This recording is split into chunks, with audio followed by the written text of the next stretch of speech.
So I do try to run trials on my own farm before I make a recommendation to someone else. And if something looks a little bit off, I might tell a farmer not to go ahead and continue with the roll dry system. But on my own farm, I try to see what I can actually get away with to help me make better recommendations. So this is more along the lines of a presentation where if something goes bad and you're down to plan D, E, or F, how do you come back and still raise a crop? A little bit about this field. So 2017 was a pretty late harvest for us on corn, and I did not get the rye planted until right before Thanksgiving. Then it turned cold, froze, and there were absolutely no fall rye growth that year. In the spring, it looked extremely thin and spindly, and so 2018 we had 3 snow events in April, which really stunted the rye as well. So then I tried to run the roller crimper over it. I have an INJ chevron pattern roller, but even at vernalization, and I waited a little bit longer, the rye bounced back. This is my 3rd year utilizing the roll dry system in soybeans. I've been really happy with it all 3 years, even though the rye was pretty terrible.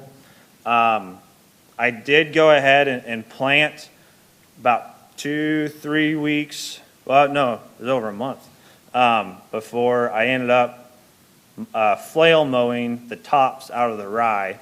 The field looked terrible until about August when the beans finally started to grow. They ended up making 50 bushel beans, which in our country that's fair. A lot of conventional farmers can raise 70 to 80 bushel beans, but when we're raising 50 bushel organic soybeans, that's pretty good.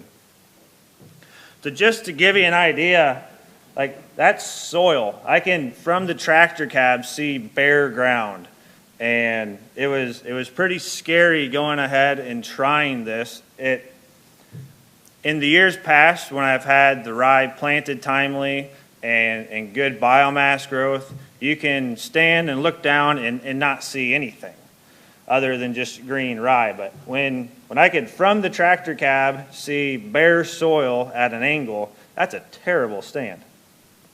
I went ahead and mowed it off. The beans at this time were about 6-8 inches tall. They're planted on 30-inch rows.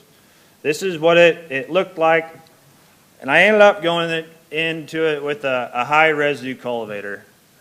That really saved me more than anything. So another picture of how much bare soil is out there, and that was before the row cultivation. After the cultivator went through, it did expose a little bit more soil, but I was able to salvage the crop with it. I didn't have a whole lot of weeds except for right along the road, and so that's the line. I got all these Velvetleaf right along the road that no one can see past, but if you'd actually get out of the car and go walk the field, the rest was pretty clean. Now there are low spots that I had some foxtail, and I did have sporadic Velvetleaf throughout the field, but compared to my dad's cultivated ground, he still had probably 4 or 5 times population foxtail than I did, and we had to wait for a frost before we could combine his field, where I was able to get in and combine this no problem at all. So a few other things that I'm trying. I'm trying some, and this is regarding corn mainly. I'm trying some companion planting where I'm putting legumes down at planting with the corn on top of interseeding at lay-by cultivation, early lay-by cultivation, so around V5, V6. And then I'm also looking at a one-cut red clover a friend of mine raises up in northern Alberta. It tends to die or be extremely slow to regrow after it's been mowed. So here's some of the pictures of what I companion planted. Obviously, this is, and I ended up trying this on an open pollinated line of corn, so if it didn't yield very well, it didn't matter that much. So I don't have any kind of yield data to compare it to hybrid. It yielded 70 bushel OP corn, and that's about standard. But I mixed cowpeas and some gourds into the planter box. I have a white planter, and it singulated it pretty nice, except I probably should have bumped the corn population a little bit because the cowpeas took up a slot on the disc. And then I utilized some red clover. And these are all kind of, let's just try it and see what I can do sort of plots. I didn't calibrate anything. I just kind of took a bunch of bags and dumped it in there. But the crimson clover, I put in the insecticide boxes and used my T-bander to dribble it over top of the row. And then I did not rotary hoe. So this was field prepped with Howard rotavator, and then it was row cultivated once with a high residue cultivator. There was no other control on this field. That's kind of what the cowpeas looked like getting closer to harvest.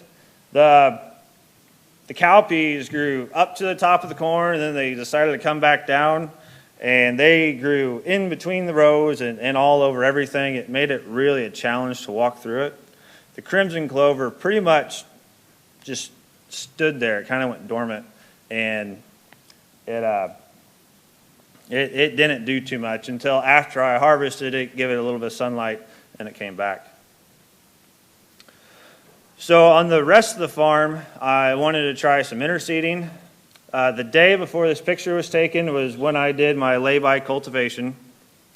And then I put on a mix of crimson clover, turnips, and buckwheat.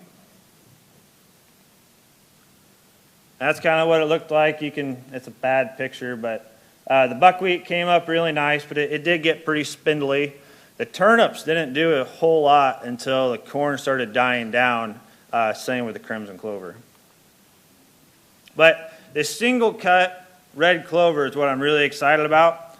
Here's kind of an idea of the mulch after it's been mowed. So I haven't tried planting any corn into this yet. I have planted sorghum sudan grass into it, and I can tell you the sorghum grows just fine into this kind of mulch. Now this was in a mix with some red clover and alfalfa, so you can see the regrowth that came back on that. But I did plant some last year into some small grains as a straight one-cut clover. So my previous experience with it has been in a mix, and it's always died after I mowed it. So that was like February or March of 17, and this was taken summer of 18.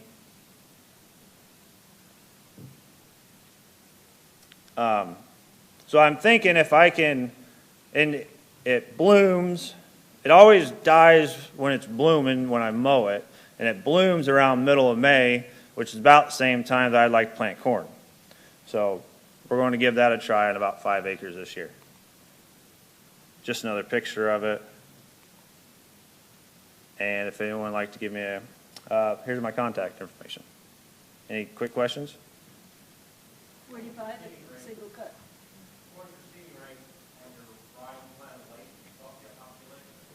Yeah, I was 200 pounds on that late planted rye. And where do you buy the single cut clover? Well, he's a friend of mine, but his wife's from Tennessee, so whenever he's coming down to see her family, he can bring some. So it's not commercially available, really? Well, if a bunch of farmers were to go together and could order a semi, then we could get it that way.